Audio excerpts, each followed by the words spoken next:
आधार पर व्यंजनों के भेदों को संक्षिप्त में चर्चा करनी है। ठीक है, तो एक बार देख लेते हैं। तो ये है आपका उच्चारण के आधार पर व्यंजन के भेद हैं, वो आप इसमें देख सकते हैं कि सर्वप्रथम और ये आप इस तरीके से प्रयत्न, प्रकृति और श्वास, और तीसरा है स्वर, यानी कि हम आवाज़ कैसे निकालते थे और जीभ की स्थिति और जो प्रयत्न करना पड़ता था किसी शब्द को उच्चारण करने के आधार पर। तो क ख ग ग ङ च छ ज न, ये सारी चीज़ें हमने क्लास में करवाई थी जी। अवरोध के आधार पर चीज़ें, इस पर दी सारी चीज़ें हमने जब क्लास हमने अगर लाइव ली होगी तो हमने सारी चीज़ें करवाई थी इसमें। ठीक है, संघर्षी शब्द वगैरह, अंतस्थल वगैरह। ठीक है, और अर्धस्वर, लुंठित और पार्श्विक, ये सब चीज़ें हमने इसमें करवाई थी। ठीक है, पाणत्व, अच्छा इसके अलावा क्या है इसमें प्राणत्व के आधार पर भी हमने कुछ इसमें व्यंजन के भेद करवाए थे। तो ये सारे क्या है हमारे महाप्राण और ये सारी चीज़ें हमने उच्चारण, घोष, ये सब है आपका उच्चारण के आधार पर वर्ण का विच्छेद करना। ठीक है, वर्ण के भेद करना उच्चारण के आधार पर। तो ये आपने चौथा प्रश्न देख लिया। अगर एक बार चौथा प्रश्न देख लीजिए, नहीं तो मैं एक बार दोबारा पूरा इसका चौथा दिखा देता हूँ आपको, चौथे प्रश्न का उत्तर कैसे होगा। और इसके आने के चांसेस क्यों बता रहा हूँ, क्योंकि ये जून 2020 और दिसंबर 2020 का क्वेश्चन पेपर जो फरवरी 2021 में हुआ था वो क्वेश्चन पेपर है। तो आप देख सकते हैं कि आने की कितनी अधिक संभावना है इनकी। ठीक है, इस प्रकार से इसका मैं उदाहरण से ये आपको अगेन बताने की कोशिश कर रहा था कि क्वेश्चन नंबर 4 आप एक बार देख लीजिए। अब इसका उत्तर देख लीजिए। उच्चारण के स्थान के आधार पर व्यंजन का भेद। तो मैंने इसमें सारी चीज़ें आपको दिखा दी।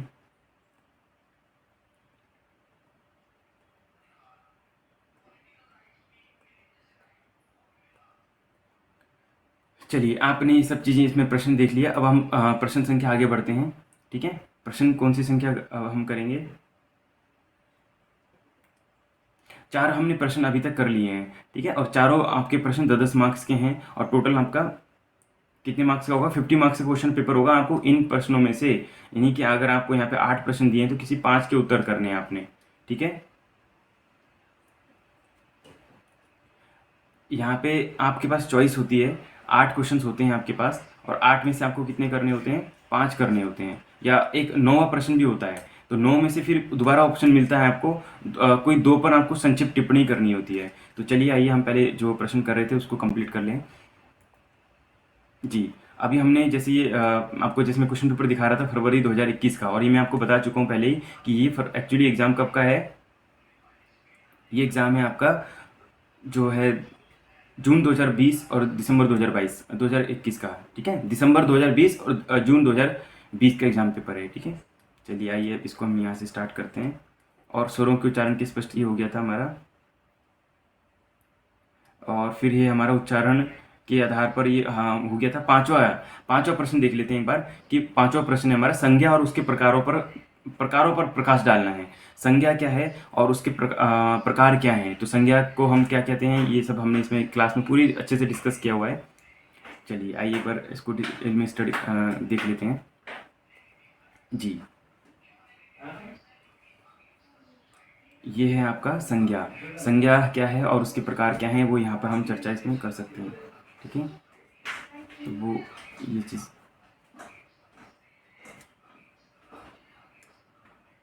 देखिए कितना डिटेल और इजी में लिखा हुआ है इसमें, संज्ञा और उसके प्रकार और ये सारी चीज़ें इसमें कवर है। समूहवाचक संज्ञा, देखिए द्रव्यवाचक संज्ञा और समूहवाचक संज्ञा। ठीक है, समूहवाचक संज्ञा और ये सब चीज़ हमने बताई थी, और भाववाचक संज्ञा। तो तीनों संज्ञाओं के बारे में हमने यहाँ पे क्लास में डिस्कस किया था। ठीक है, और उसके कुछ इस प्रकार से हमने डिटेल में भी क्लास में इसमें ये चीज़ें हमने करी थी। चलिए एक प्रश्न और कर लेते हैं अभी इस क्लास में, फिर हम नेक्स्ट क्लास में आप एक बार ज़रूर कमेंट में ज़रूर बता दीजिएगा कि कौन कौन सी चीज़ें हमें कैसे करनी है, वो हमें बता दीजिएगा। अब हम एक बार चीज़ कर लेते हैं, प्रश्न संख्या देख लेते हैं 6, अव्यय। ठीक है, अव्यय को एक बार समझना है। तो प्रश्न संख्या इसमें अगर आप 6 देख रहे हैं तो क्या बताता है, अव्ययकारी शब्द को स्पष्ट कीजिए और इसके सभी प्रकार बताइए। अव्ययकारी शब्द बताने हैं और इसके सभी प्रकार बताने हैं। तो आइए इसको देख लेते हैं एक बार जी। अव्यय या अविकारी शब्द कौन से शब्द होते हैं जिन पर किसी भाषा या किसी समूह या किसी जेंडर का या है ना किसी स्त्री पुरुष किसी चीज़ का प्रभाव नहीं होता है, या किसी काल का, काल अर्थात भूतकाल, वर्तमान काल, भविष्य काल, या किसी चीज़ का प्रभाव नहीं पड़ता है, उनको हम अव्यय बोलते थे या अविकारी शब्द जिन बोलते थे, इस पर कोई विकार नहीं आता है। और इसको हमने आगे इसके भेद भी किए थे इसको, ठीक है। वो कितने प्रकार के होते हैं, क्रिया विशेषण, संबोधक, समुच्चयवाचक, विस्मय बोधक, और उसमें हमने समुच्चय बोधक में संयोजक और वियोजक दो हमने इसमें किए थे। तो आप इसके उत्तर इस प्रकार से लिख सकते हैं, ठीक है। क्रिया विशेषण, फिर इसके बारे में हमने पूरा डिटेल में इसमें क्या दिया था, परिभाषा, ठीक है, चीज़ें हमने इसमें किया था। अब एक प्रश्न और ले लेते हैं लास्ट, ठीक है, वो है हमारा मौखिक संप्रेषण क्या होता है जी। अब अगर आपके सामने एक प्रश्न अगर हम रखें यहाँ पर कि मौखिक संप्रेषण क्या होता है, चलिए एक बार ये देख लीजिए। आपका टोटल क्वेश्चन पेपर इस तरीके से आएगा जिसमें 9 क्वेश्चन होंगे, उसमें से आपको 5 करने हैं, और 5 क्वेश्चन 10 मार्क्स के होंगे, तो यानी कि 50 मार्क्स का आपका क्वेश्चन हो जाएगा। ये क्वेश्चन पेपर है हिंदी भाषा संप्रेषण BHDAE 182। चलिए अब इसमें एक चीज़ आपने देखा, मौखिक संप्रेषण के बारे में बताने की बात कर रहे हैं, संप्रेषण कौशल पर बात कर रहे हैं, हिंदी भाषा, सर्वनाम और उसके प्रकार, देवनागरी लिपि। अच्छा, इस पर शॉर्ट नोट लिखना है, ये जो आप देख रहे हैं नीचे, इस पे ऊपर आपने शॉर्ट नोट लिखना है। चलिए एक बार देख लेते हैं इनके उत्तर भी। आपने एक तो लिखा था मौखिक भाषा, क्या था आपका प्रश्न इसमें, क्या है, मौखिक भाषा था, तो उसका उत्तर कैसे आएगा। तो मौखिक संप्रेषण यानी कि कम्युनिकेशंस के बारे में बात करें, जैसे हम इंग्लिश कम्युनिकेशन स्किल्स कर रहे थे ना, तो वैसे ये मौखिक ओरल कम्युनिकेशंस के बारे में बात करना है। मौखिक यानी कि मुंह से बोल करके जो हम कम्युनिकेट कर रहे हैं, जैसे हम और आप आमने सामने बैठ के बात कर रहे हैं ना, तो ये चीज़ें हैं ओरल कम्युनिकेशंस। एक होता है रिटन कम्युनिकेशन, जो हम लिख करके करते हैं, वो होता है रिटन। जैसे फॉर एग्जाम्पल मैं यहाँ पे लिख दूँ कि मैं कम्युनिकेशन कर रहा हूँ आपको, ठीक है, ये कम्युनिकेशंस, मैं इसमें लिख रहा हूँ कम्युनिकेशन, और मैं इसमें लिख रहा हूँ BHDAE, ठीक है, 182। और इसका एग्ज़ाम कब है आपका, 30 जुलाई को एग्ज़ाम है आपका, ठीक है, ऐसे ही 30 जुलाई को एग्ज़ाम है ना। तो ये चीज़ें मैंने आपको इसमें करके दिखाई, ये हमारा क्या हो गया, कम्युनिकेशन, इस प्रकार से चीज़ें हो गई। अब इसको जो है इरेजर से बाहर हटा दूँ ताकि आप जब आंसर करो तो उसमें कन्फ्यूजन ना हो, ठीक है। तो ये कम्युनिकेशन इस प्रकार से लिख सकते हैं इसको। ये होता है रिटन कम्युनिकेशन यानी कि लिख करके करते हैं, ओरल कम्युनिकेशन इसका मतलब बोल करके जब हम करते हैं, ठीक है। चलिए आइए हम एक बार प्रश्न दोबारा देख लेते हैं, फिर उत्तर जरूर देखें। दोनों काम बहुत अच्छे से करने वाले हैं। मौखिक संप्रेषण की अवधारणा और उसके प्रकार बताने हैं, ध्यान से इस प्रश्न को कीजिएगा। मौखिक संप्रेषण के प्रकार और उसकी अवधारणा। तो देखिए यहाँ पे मौखिक संप्रेषण की अवधारणा और उसके प्रकार, वो एज इट इज आपको एज इट इज देखने को मिल जाएगा यहाँ पे। ये देखिए मौखिक भाषा के मौखिक संप्रेषण के प्रकार और उसके,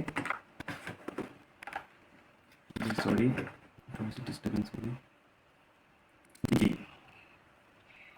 इसमें आप देख सकते हैं एज इट इज बिल्कुल है ये, ठीक है। आपने एक बार दोबारा देख लीजिए, ये जो प्रश्न था आपका मौखिक भाषा के संप्रेषण, और क्वेश्चन नंबर 7 बता रहा था मैं, ठीक है। तो वो एज इट इज आपको यहाँ पे आपको देखने को मिल जाएगा इसका उत्तर में। ये देखिए मौखिक भाषा का संप्रेषण और अवधारणा। फिर ये आपका नीचे है पैराग्राफ, और कितने पैराग्राफ इसके बनते हैं, तो बड़ा है क्वेश्चन तो इसलिए उसकी ज़्यादा बन गए, ठीक है। अच्छा, इसकी अपभाषा भी देख सकते हैं। अगर आपको थोड़ा अपभाषा, स्लैंग लैंग्वेज जिसको हम बोलते हैं ना, स्लैंग जो अब हम जैसे वह यह की जगह ये वो जो यूज़ करते हैं, वो अपभाषाएं हो जाती हैं। यदि थोड़ा सा बड़ा भी है, यहाँ तक आप इसको लिख सकते हैं, ठीक है। अब दोबारा प्रश्न दूसरा देख लेते हैं, प्रश्न संख्या 8। प्रश्न संख्या 8 में क्या लिखा है, संप्रेषण कौशल के बारे में बात कर रहे हैं, तो चलिए उसको भी देख लेते हैं एक बार।